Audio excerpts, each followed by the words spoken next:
Nesse momento a gente começa então a segunda parte sobre verminoses, que é a parte dos nemateumintos. As doenças causadas por nemateumintos, também chamados nematóides ou nematódios, elas na verdade são muitas vezes relacionadas ao solo, pelo fato de que os nemateumintos eles podem viver sozinhos na natureza pelo chão. E então, o que acaba acontecendo nesses casos é que nós temos muita probabilidade de pegar isso por causa da ingestão dos ovos da natureza, do solo em especial, ou ingerindo, ou então entrando em contato diretamente com o chão, com a pele ligada diretamente ao chão. O primeiro das nossas doenças chama-se ascaridíase. A ascaridíase é causada pelas popularmente chamadas de bichas ou lombrigas, ou, cientificamente falando, o Ascaris lumbricoides. O homem é seu hospedeiro definitivo, mas é muito comum que essa doença ela aconteça também em outros animais, de várias espécies, incluindo insetos, cachorros, gatos, coelhos, etc. Por isso que é normal que os animaizinhos domésticos, especialmente cachorro e gato, tenham que tomar vermífugos no início da sua vida, porque bichinho pequeno normalmente fica lambendo e cheirando tudo que é canto pelo chão, aumentando o risco de contaminações. Então o Ascaris, ele vai entrar no nosso organismo pela ingestão dos ovos do verme que estão na água ou nos alimentos. Em geral é isso. Mas para aquela criança que ingere terra, também tem risco de pegar esse tipo de doença. O problema principal então é a contaminação da água e alimentos por esgoto que fica em geral a céu aberto, sem tratamento. Portanto, a profilaxia principal é o saneamento básico, mas tratamentos dos doentes para evitar que a doença siga sendo disseminada. Então, o ciclo da doença acontece quando? Normalmente isso acontece quando a gente vai ter, inicialmente, o primeiro processo vai ser a liberação dos ovos que vão com as fezes. Então, normalmente, contaminação do solo e ou água. Isso pode contaminar um alimento, porque uma pessoa pode pegar água contaminada e lavar uma maçã para comer e se contaminou. Então, a pessoa que vai ingerir através da água dos alimentos vai ingerir um ovinho que já tem o verminho lá dentro. Ó. Então, um ovo embrionado ou o ovo larvado. Quando esse ovo ele entrar em contato com o nosso sistema digestório, o que acaba acontecendo é que esse ovo ele vai romper. Então, quando que isso está acontecendo? Quando está fazendo a primeira passagem pelo estômago. Quando acontece essa primeira passagem, nós vamos ter então a queima daquela borda que o ovo tem, aqui assim, e isso libera a larvinha.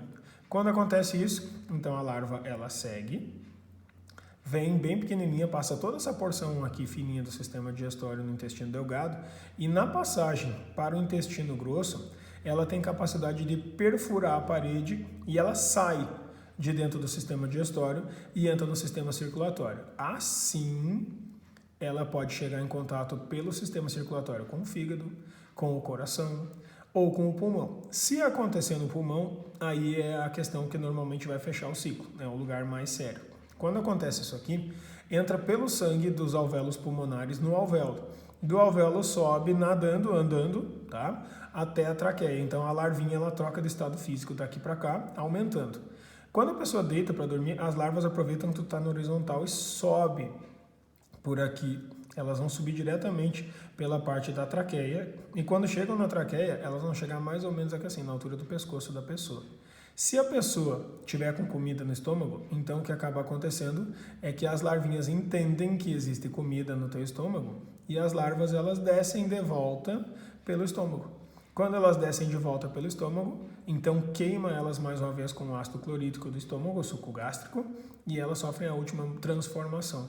E elas passam então do estômago para o intestino delgado e ficam fixadas entre a saída do estômago e o início do intestino delgado. Só que quando elas passam por aqui, elas já estão no estágio adulto. Elas podem chegar a 30 a 40 centímetros de tamanho, que é bastante grande. Só que ao contrário da tênia, que era uma só, por isso chamada solitária, aqui nós temos muitos vermes. Podem ter 30, 40, 50 dentro de uma pessoa. Então é normal que a porção abdominal da pessoa comece a estufar, a entumecer, fazendo com que a pessoa fique literalmente com aquilo que é chamado de barriga de vermes. Quando acontece esse tipo de coisa aqui, existe também o risco das larvas tentarem subir de volta para pegar ar ou porque estão achando que tu está sofrendo asfixia. Então elas podem causar obstrução da traqueia e levar a pessoa à morte, ou podem acabar subindo pelo estômago acima, chegando na zona da cabeça, saindo pelos olhos, pelo nariz, pela boca e até mesmo pelos ouvidos. Ou as larvas em grandes quantidades podem começar a sair pelo ânus. Cada vez que as pessoas vão ao banheiro para defecar, podem acabar saindo por ali. Então essa doença é uma doença que antigamente era muito popular no Brasil. Hoje em dia já tem menos porque boa parte do Brasil tem várias áreas que tem saneamento básico. Em geral, as zonas que sofrem mais com isso são zonas periféricas, especialmente zonas de lugar com muita pobreza, alto índice de pobreza. Então, o tratamento disso aqui basicamente se faz com vermífugo e a profilaxia é evitando o início do processo, que é esgoto a céu aberto, sem tratamento, e aí, logicamente, né, o uso dessa água contaminada e dos alimentos contaminados. Então, é uma doença popular, no passado já foi mais, hoje em dia tem menos, mas é uma doença muito comum. Provavelmente um dos jeitos mais fáceis de pegar é para essa doença aqui. Então, um dos jeitos mais comuns de pegar a doença que é comendo ou bebendo água contaminada. A segunda doença de nematelmintos, ela é muito popular, muito famosa. Nós tivemos no Brasil, no passado, um período onde essa doença era muito comum. Então, o governo chegou a contratar o Monteiro Lobato para escrever uma cartilha, um livrinho, que ficou chamado, então, de Jeca Tatu, a história do Jeca Tatu. Nesse caso, a história do Jeca Tatu contava a história de um agricultor, de um senhor que vivia no interior e que começou a ficar doente de uma hora para outra. E aí eles descobriram o porquê que era e então criou-se o personagem do Jeca Tatu para contar a história, que era o seguinte: a ancilostomose, causada pelo Ancilostoma duodenale, ela tem o homem como seu principal hospedeiro definitivo. Ela normalmente acontece por causa do esgoto liberado a céu aberto em contato com o solo. E esse esgoto em contato com o solo, ele vai acabar então contaminando a terra. Se a pessoa vai para a lavoura de pé descalço ou de chinelo de dedo, vai ter o contágio acontecendo pela pele do pé, normalmente do tornozelo. Então as larvas furam a pele do pé da pessoa se o solo estiver contaminado e entram para dentro do sistema circulatório. Então contágio, penetração ativa de larvas, que significa elas te furam e entram. Nesses casos, a contaminação do solo normalmente está relacionada também a problemas de esgoto, como nos casos anteriores. A profilaxia, então, se dá por saneamento básico, especialmente o uso de sapatos fechados, né, com tratamento para doentes. Então, bota, por exemplo, assim se popularizou o uso de botas e calçados fechados para as pessoas poderem trabalhar, especialmente na roça. Como esse tipo de doença ela vai se instalar no sistema circulatório e o verme corta as paredes do intestino, é normal que haja sangramentos. Então, normalmente na hora das fezes. Por isso vai começar a causar uma palidez na pele, porque a pessoa está perdendo sangue. E por isso a doença também se chama de amarelão ou mal da terra, porque se pega diretamente da terra. Ainda tem outro nome que chamam, que é o nome mais antigo, chamado de opilação. Porque opilar significa contaminar o fígado, e antigamente eles achavam que o grande problema então estava relacionado ao fígado das pessoas. Só que na verdade depois se descobriu que não era, mas daí o nome já tinha sido popularizado. Então, no caso do amarelão, o grande problema é esgoto no solo. O que acaba acontecendo então é que as fezes que liberam os ovinhos no solo vão liberar larvas que podem viver no chão, e quando a pessoa trabalha de pé descalço, chinelo de dedo ou se expõe a pele à terra contaminada, a gente tem a liberação de uma larvinha. Essa larva, ela entra no nosso sistema circulatório, ela fura a tua pele, e assim que ela entra no sistema circulatório, ela vai até o pulmão. Então, de novo, faz um trajeto similar ao do Ascaris. Quando entra no pulmão, a larva sobe andando, tá? Ela se desloca.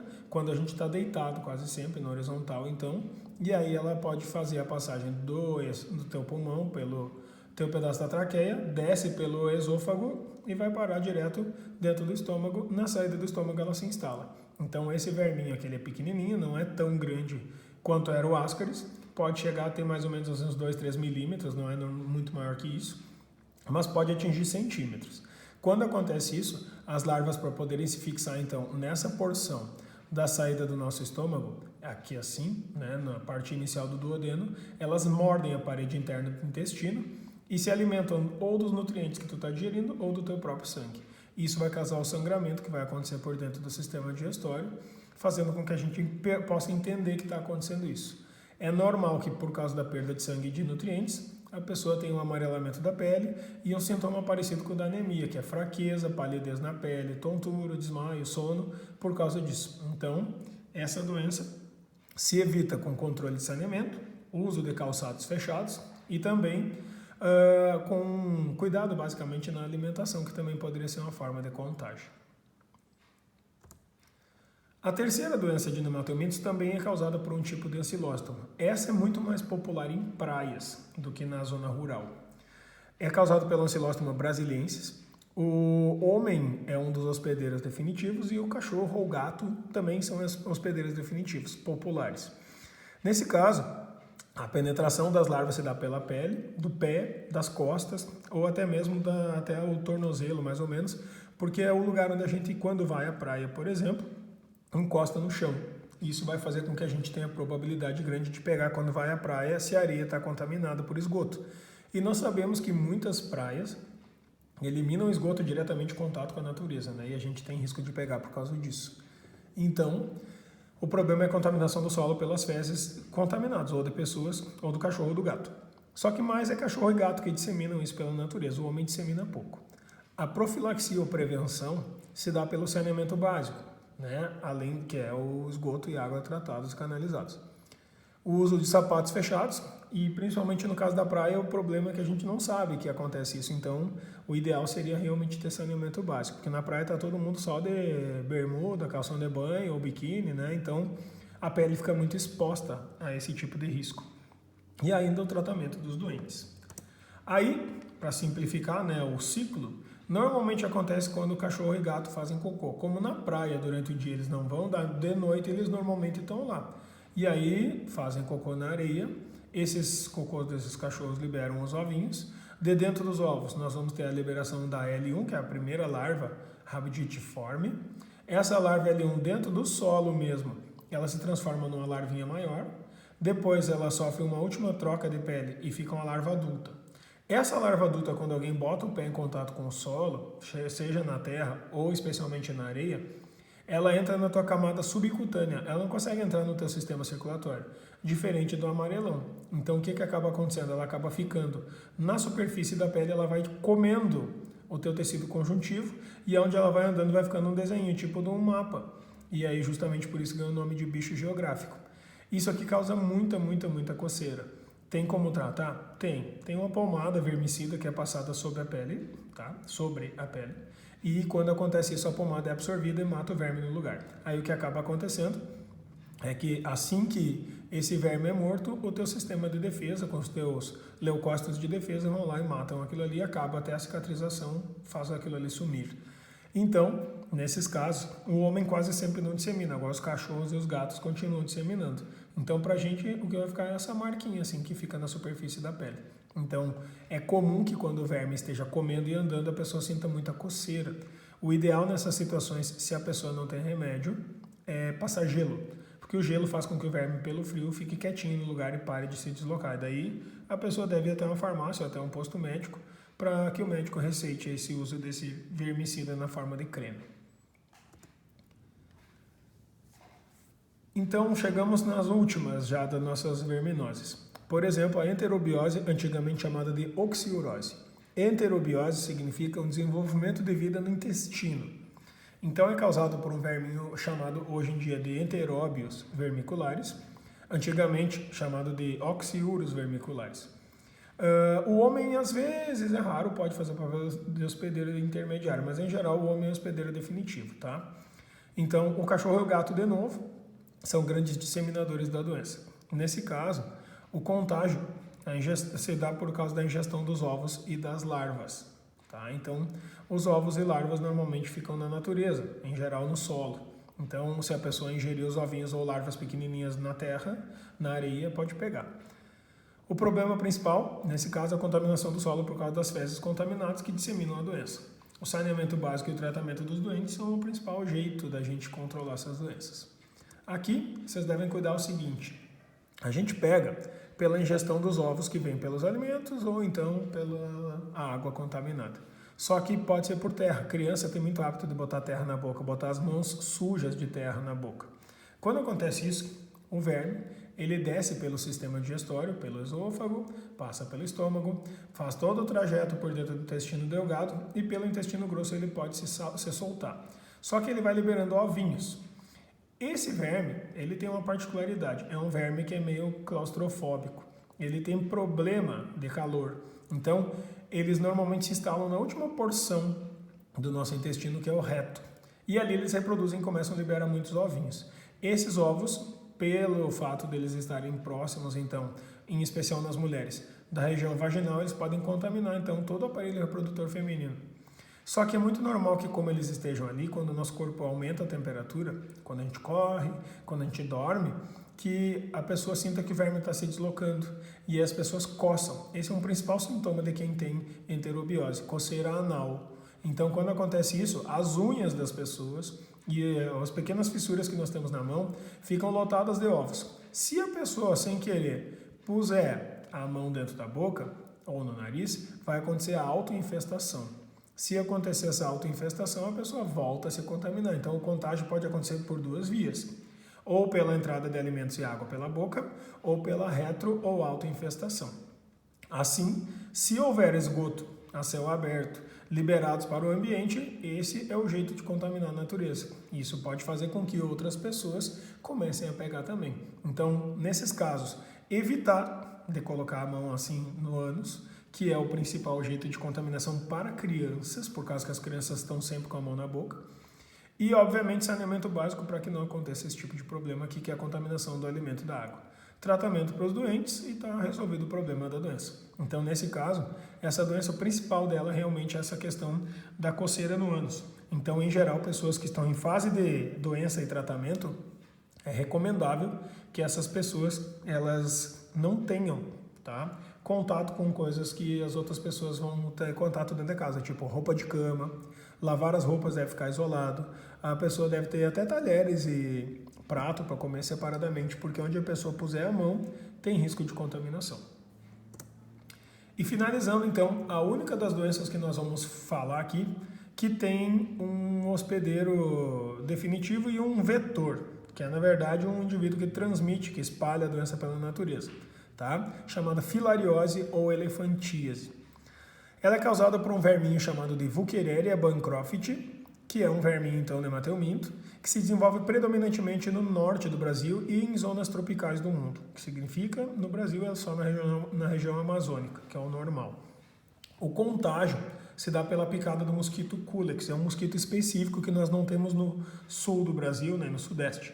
Ele é normal, realmente, dessas zonas muito quentes. Então, o principal problema é a disseminação de insetos transmissores, que aqui no sul nós não temos esse problema, porque normalmente ele é endêmico ou típico de áreas tropicais. A profilaxia, então, seria evitar os criadores de inseto transmissor. Para quem mora na cidade tipo de Manaus, o ideal é não ter poça de água, por exemplo, dentro do pátio. Água acumulada em caixa d'água sem tampa, ou então potinho, pneu velho, garrafas, etc., né?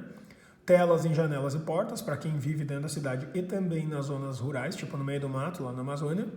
E tratamento dos doentes. Para essas situações, quem tem elefantíase ou filariose vai desenvolver um crescimento absurdamente grande dos seus vasos linfáticos. O verme entra, se instala na camada subcutânea e começa a inchar as pernas e os braços principalmente. Mas na região dos testículos, nos homens também pode acontecer, e para as mulheres em especial nos seios.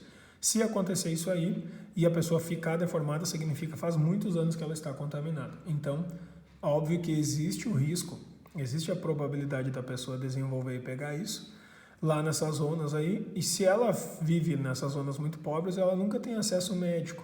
Por isso que há um grande risco de pegar e desenvolver e a pessoa ficar anos com isso. Vale a pena dar uma olhada na internet para ver fotografia das pessoas que têm elefantíase e vocês vão ver a grande deformidade. Nesse caso, existe tratamento também, só que aqui o remédio ele tem que ser tomado via oral. O verme vai morrer lá dentro da pele da pessoa e a perna que ficou deformada não volta mais. Então, mata, corrige o problema de estar contaminado, mas nunca mais a pessoa volta a ter a pele normal, a não ser que faça uma cirurgia plástica, que é bem delicada nesse caso. Então, o principal aqui é o seguinte: pessoas que estão contaminadas têm no seu sistema linfático e circulatório vermes macho e fêmea que se desenvolvem, então eles estão ali. Só que quando eles estão adultos, eles entopem esses vasos sanguíneos e linfáticos, fazendo com que haja uma grande deformidade nas zonas das extremidades. Mãos, por exemplo, e do joelho para baixo nas pernas. Então, esses vermes, quando reproduzem lá dentro da gente, liberam larvinhas pequenininhas, que são chamadas microfilárias. Essas microfilárias, quando o mosquito pica uma pessoa, contamina o mosquito, só que o mosquito pica a gente e vai acabar indo picar uma outra pessoa. Então o mosquito pega de ti a microfilária e quando pica uma outra pessoa, transmite para outra pessoa. Então para nós o jeito é fazer o quê? Cortar esse ciclo aqui, ó, aonde a gente vai ter a transmissão do mosquito para a pessoa. Então o principal para nós é evitar as doenças que podem ser transmitidas pelos vetores. E mosquitos, nesse caso, nós sabemos que se evitam principalmente através do uso de telas em janelas e portas. Por que não inseticida? Por que não repelente? Porque a gente tem que pensar em nível de saúde pública e não para dentro da tua casa só. Porque nós que vivemos no sul do país temos boas condições financeiras, em média, comparado com pessoas que vivem em zonas mais pobres.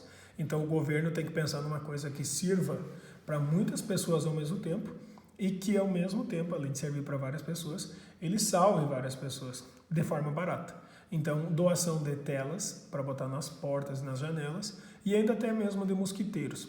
Quem vive na Amazônia não consegue controlar muito a questão da água dentro do pátio porque chove quase que diariamente. Então, nesses casos, é basicamente o controle de insetos dentro da sua própria casa para evitar esse tipo de doença, que é típica, ou seja, endêmica, de zonas quentes do país.